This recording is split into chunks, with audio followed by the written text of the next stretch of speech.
Mr. Vulcan, what brings you here?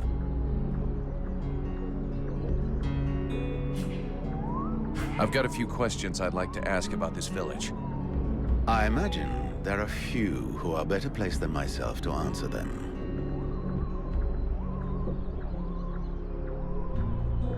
How come it's you that's running the show here? What a question. Because, my friend, someone has to. You imagine I'm doing this for my amusement, perhaps? Doubtless you wish it was someone else. The chief of the watch has trouble organizing 3 peasants. Our dear apothecary is evidently keen to give succor to any and every poor soul who wanders into the healing house. And regardless of your reputation, the people of this village would never trust outsiders such as yourself, or even the Red Scribes. So yes, it is indeed I who command here, the one-time steward of the hunting lodge of Valvanor, now leader of this shithole. Well, hell. Glad we got that cleared up.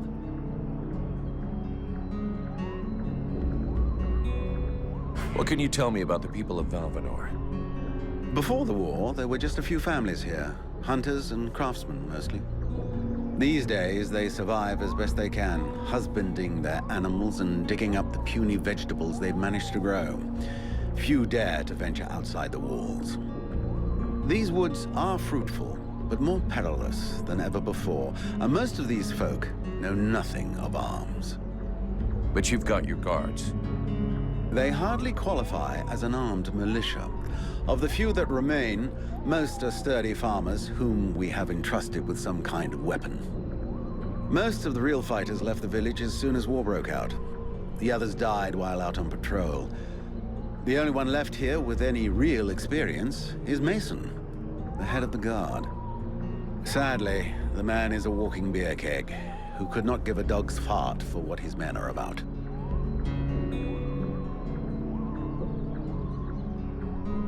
Who are all those refugees that you're keeping outside the walls?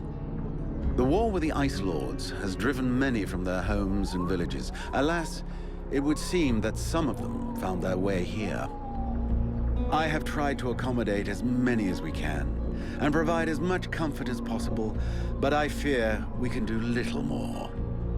We are reaching the end of our reserves, and relations between the refugees and the villagers are becoming strained. The refugees can't all be dead weight. Some of them have got to be useful. Oh, if only.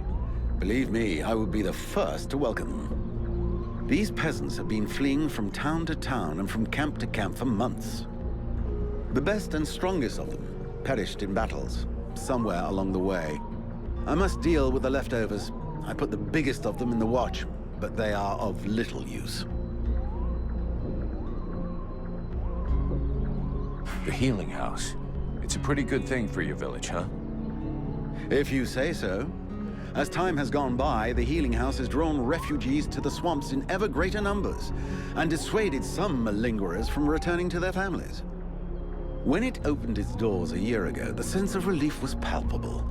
It was run by a couple, an elf doctor and his apothecary wife, who clearly were no strangers to the healing arts. Thanks to them, we were spared many plagues. But as the war dragged on, the endless tide of refugees continued to flow through our gates until we could harbor no more. 6 months ago, our worst nightmares were fulfilled. Our elf doctor fell ill and died. Since then, Mirana has soldiered on without rest, alone. I do not know how much longer she can keep going. The refugees just keep on coming.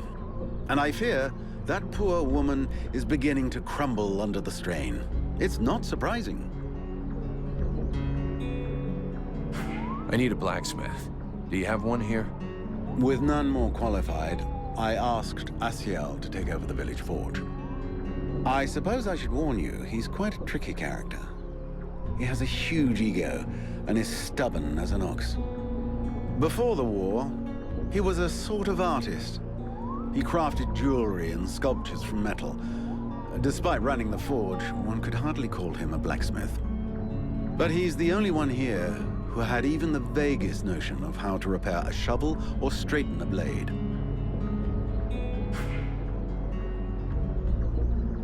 The captain wants me to help your village. You got a job I can do? With our shortages of food and fighting men, our worn-out equipment and the growing lines at the healing house, I cannot deny our village is sorely in need of help. Sadly, I fear that these are not the sort of problems you are used to dealing with, unless I'm much mistaken. Maybe I'll surprise you.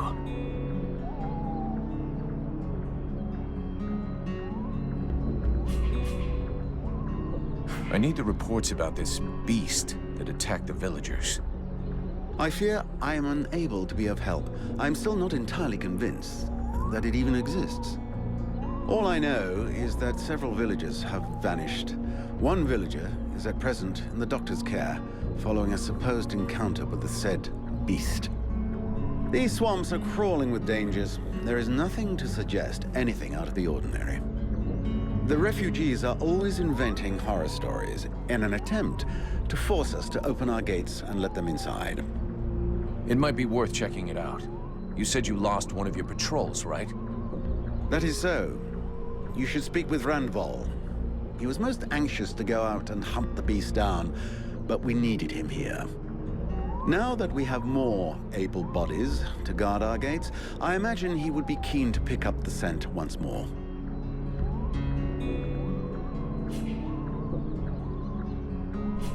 So what's the problem with the healing house?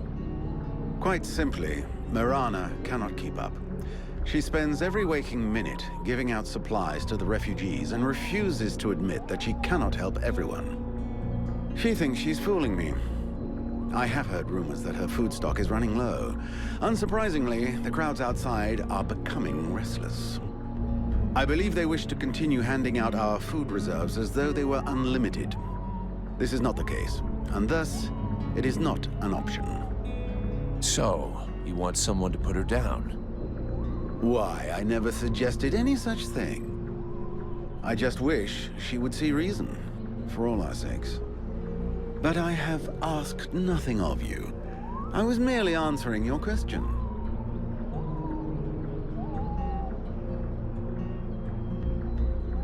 Your guards... How can I put this? At first, I thought they were disobeying orders. Now I think maybe they don't even understand them. If you're stupid and incompetent, you should be digging turnips, not taking care of security. You're beginning to worry me. Is it really that bad? Are you kidding me? The state of their weapons is enough to make you cry. Maybe they'd be good for splitting logs. Personally, I'm not capable of judging the aptitude of our sentries, but their poor results speak for themselves. Doubtless, you should share your observations with Mason, the chief of the watch. I should warn you, however, that he is of a somewhat stubborn nature. Wouldn't be the first I've seen.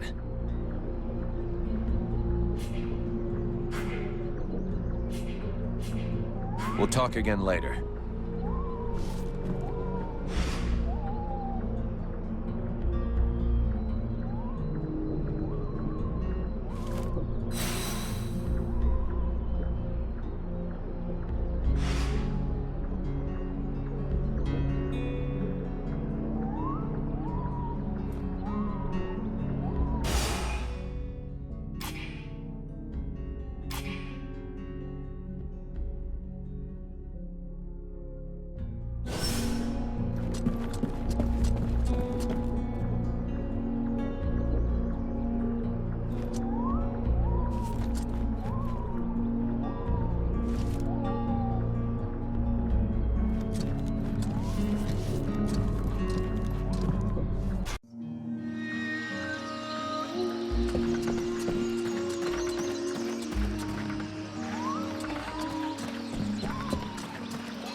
Yeah, who are you? One of them fucking mercenaries, right?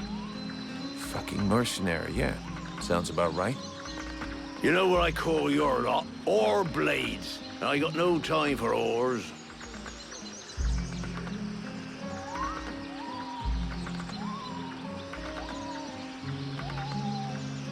Maybe if you were to do something about your bad breath, the whores would let you get close to them. You know, I'm just saying. Go fuck yourself, ore blade. Do I have to spill it out, or should I just put my boot in your arse? Clear off! Would you just shut your stupid mouth for 2 seconds, please? The steward sent me here to help you. Oh, that's all I need. Don't he think I got enough on my plate? Now he sends me some ore blade from God's nowhere. Hey, as long as it ain't me is paying for you, hey? You want to help? Knock yourself out. But I warn you, there's plenty to do. Get to the point before I set your breath on fire. All right, take it easy. No need to get nasty, eh? You want to help? Yes or no? Keep talking. Well, for a start, you could try and find one of my patrols that's gone missing. At first, I thought maybe one of those half-wits was sleeping it off under a tree somewhere. But it's been a while now. Maybe something bad happened to him in the swamp. I guess I could go back and check. What a coincidence. That's exactly what I was gonna ask you. After that, well, I suppose a pro like you, I guess it would be useful helping out the sentries. It won't be luxury. I don't know if you've seen what we're supposed to fight with, but wow, if you can have a word with your quartermaster to see what he can do for my lads, you have my blessing. The benediction of a drunk. Better and better. It's what all us fucking mercenaries dream of. All right, I'll see what I can do. Right, we may be living in the arsehole of Virgil, but being armed like a bunch of tramps we can do without. And while you're at it, when you've been to the forge, you'll probably feel like letting off steam a bit. Why don't you go and take it out on my lads? What do you mean? Kick their arses so they can't sit down and get drunk instead of patrolling. And show them a couple of tricks while you're at it. A bit of training. Couldn't do no harm.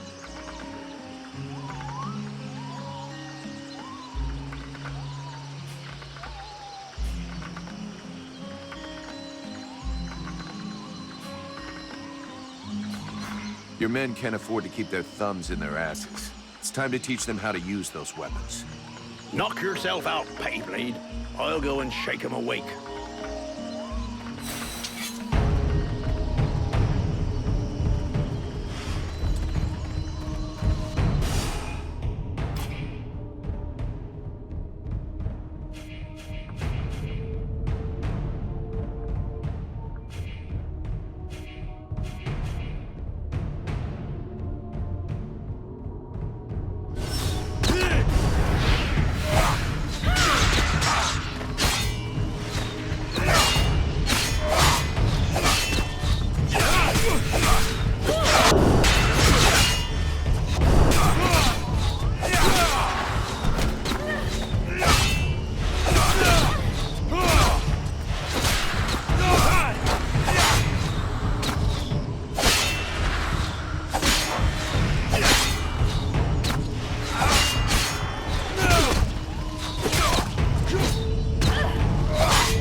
Perfect.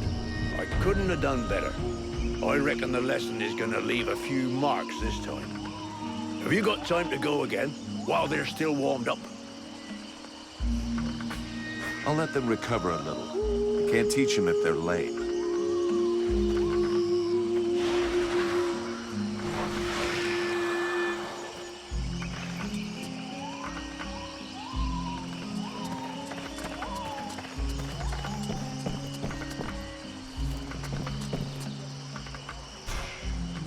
My goodness, let's see. You're not pissing blood, you're not vomiting your guts out. Both legs are in place and they seem to be holding you upright. Congratulations. It looks like you'll pull through. And now you'll excuse me, but I have other miracles to accomplish, and not much time to devote to people in your condition.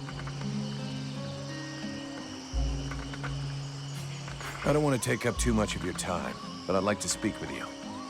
Are you wounded? No. Are you a refugee dying of starvation? Hey, I'm a mercenary. We're always hungry. Why don't you go roast a Chris alien and come back and see me when you're twisted in pain?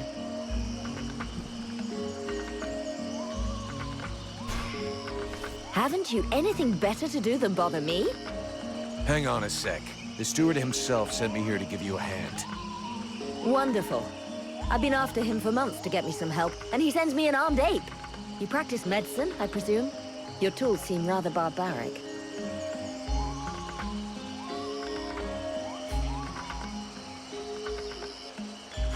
Hey, I might actually surprise you.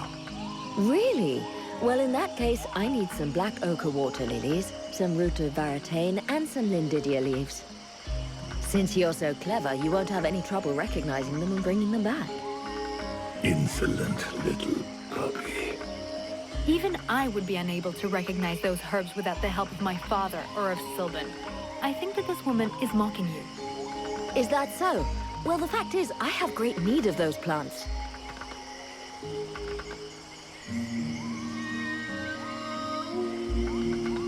I'm no fucking herbalist, and you know it. If you want to see what I can do, give me a shot. Either you need help and you want me to handle it, or you don't, and you deal with it yourself. Well then, I suppose I have nothing to lose. In fact, there is something that you could doubtless do for me. I'm worried about my assistant Heyman. I haven't seen him for a while now, and I fear he might have gone into the swamps to look for the plants I need. We're forced to venture further and further in to find the plants we need. With all that's been going on lately, I forbade him from going back out alone, but the boy is nothing if not stubborn. Stubborn? Yeah, I hate people like that. Please find him. He's a good boy. He's done nothing but help others since he arrived. Without him, the House of Healing would be a house of death. If I'm gonna be slogging through the swamps anyway, might as well take a look around and try to bring back the plants you need too, right? You got any drawings or descriptions? Yes, that's a good idea. I would be grateful to you. But above all, try to bring back my assistant Heyman in one piece. He is your priority. For the rest, basically, I need food, medicinal herbs, and of course, I wouldn't say no to a few pre-prepared potions. All of our stock seems to disappear so quickly. I'll give you the parchment that I made for Heyman to help you recognize the specimens I need. He knows them by heart now, after so many trips. Right. Plants, potions, chow, and one assistant. If I come across any elven tea, would you like a cup of that too? That would be lovely.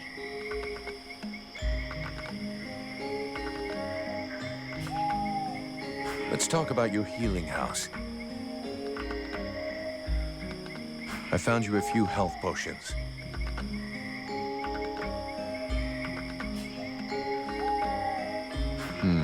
Looks like I'm a little short. I better come back later.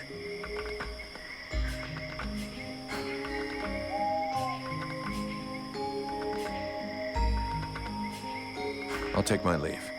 See you later.